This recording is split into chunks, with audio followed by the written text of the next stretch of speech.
নমস্কাৰ আজি আপোনালোকৰ আগত আৰু এটা গুড নিউজ লৈ আহিছোঁ যিসকলে হায়াৰ সেকেন্ডাৰীত পাৰ্চেন্ট বঢ়াব খুজিছে অৰ্থাৎ অলৰেডি তেওঁলোকে এডমিশন লৈছে SOS আন্ডাৰত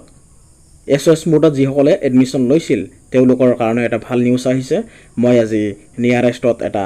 মানে মোৰ ওচৰতে এটা আসাম হায়াৰ সেকেন্ডাৰী এডুকেশ্যন কাউন্সিলৰ বৰ্ডৰ অফিচত গৈছিলোঁ সেই স্কুলৰ প্ৰিন্সিপালৰ কোৱা মতে যিসকলে SOS মোডত এডমিশন লৈছিল তেওঁলোকৰ কাৰণে এটা গুৰুত্বপূৰ্ণ খবৰ আহিছে এতিয়া খবৰটো আপোনালোকক ভালকৈ জনাম ইয়াৰ আগতে আপোনালোকক কৈ থাও যদি এই চেনেলটো সাবস্ক্ৰাইব কৰা নাই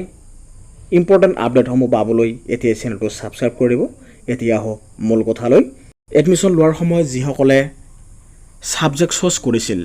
সেই সময়ৰ কেইটামান গুৰুত্বপূৰ্ণ কথা ক'বলৈ আপোনালোকৰ আগত ওলাইছো আপোনালোকে সেই সময়ত যিকেইটা সাবজেক্ট লৈছিল আপুনি মিলাই চাব আপোনাৰ সেই সময়ৰ সাবজেক্ট আৰু বৰ্তমানৰ সাবজেক্টৰ লগত মিল আছে নে নাই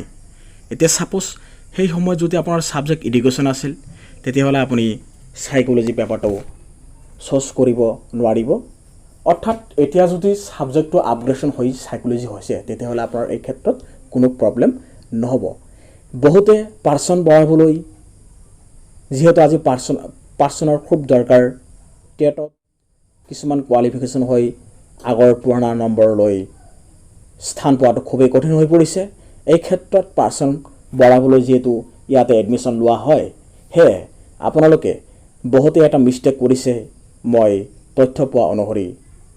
মোৰ অভিজ্ঞতাৰ ফালৰ পৰা কৈছো যিসকলে এডমিশনৰ সময়ত সাবজেক্ট চুজ কৰিছিল আপোনালোকৰ হায়াৰ সেকেন্ডাৰীত সেই সাবজেক্ট এটা আছিল নে নাই ভালকে চাই লব কিছুমানে EVS লৈছিল এতিয়া হায়াৰ সেকেন্ডাৰীত ৰেগুলাৰ মোডত আপোনাৰ সেই ফাৰ্স্ট টাইমৰ যেটো মাৰ্কশিট তাতেটো EVS পেপাৰ নাছিল এতিয়া যদি আপুনি EVSত লৈ মাৰ্কসটো 90% পায় তেতিয়া আপোনাৰ টেটৰ যেতিয়া ভেৰিফিকেশন হ'ব ফিজিক্যাল ভেৰিফিকেশনৰ সময়ত আপোনাৰ হেৰ মাৰ্কস এড কৰা নহব গতিকে আপোনাৰ আল্টিমেট পাৰ্চেন্ট বঢ়াই কোনো লাভই নহব কাৰণ আপোনাৰ মাৰ্কসিটটো ভ্যালিড নহব ইয়াৰ কাৰণে খুব সাৱধান এতিয়া ফৰ্ম ফিলআপৰ সময় আহিছে মই মোৰ নিয়াৰেষ্টত থকা প্ৰিন্সিপাল এজনৰ পৰা এই কথাটো গম পালো অফিস ভিজিট কৰিছিলো তাতে মই গম পালো SOS মোডত যিসকলে এডমিশন লৈছিল তেওঁলোকৰ ফৰ্ম ফিলআপ অলৰেডি ষ্টাৰ্ট হৈছে আপোনালোকে ফৰ্ম ফিলআপটো অতি সোনকালে কৰাই ল'ব কিয়নো এই ফৰ্ম ফিলআপ কৰাৰ সময়তে এতিয়া আপুনি কথাটো ভাবি চাব আপুনি সেই সময়ত যিকেটা সাবজেক্ট লৈছিল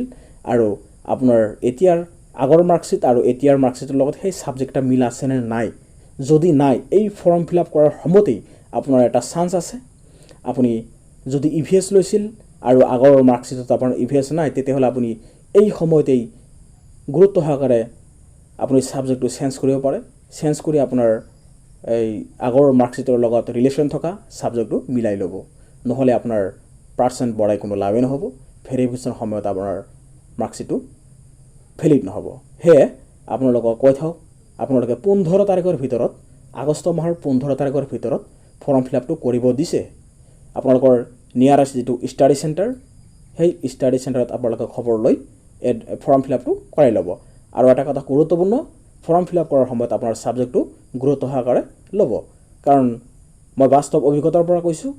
ফিজিক্যাল ভেৰিফিকেশনৰ সময়ত এই সাবজেক্টৰ মাৰ্কস বিলাক এড নহব গতিকে আপোনাৰ